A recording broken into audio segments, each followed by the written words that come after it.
жерден дагы единственный экземпляр остался тигиден дагы да. Анан мен ал китептен мuyakka киргиздим бир нерсени. Тил боюнча. Ну, самое главное, что у нас есть доказательства.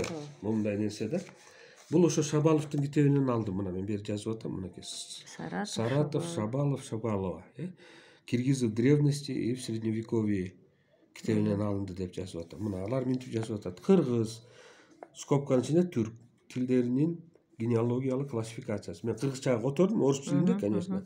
Это генеалогическая классификация кыргызского деп туруп анан түркского деп койгон да.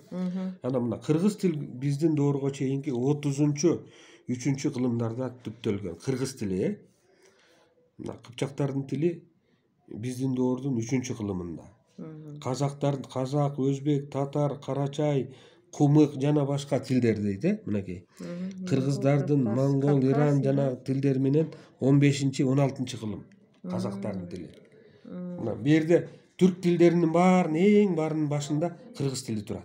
Муну мен жасаган жокмун. Бизде азыр түркский деп атпайбы кыргыз? Муну тиги этот эме жазып атат. Ана менде бир китеп бар, арабча, татар тилинде чыккан китеп. Мен аны да бияка киргиздим. Ал китепте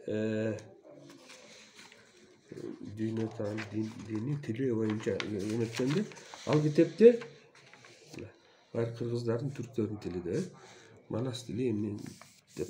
Анан кийин мен бияка киргиздим, тиги китептен алып, татар тилиндеги китепте 1884-жылы чыккан китеп. Ал китепте жазып атат эме деп. Жанагы Нух пайгамбардан тарагандар, эмелер деп жазып атат да. Яфас, Сам, Хам, анан кийин Яфастан тигилер тарады деп анан кийин кыргыздар жөнүндө жазып атат. Анан бир жеринде айтып атат.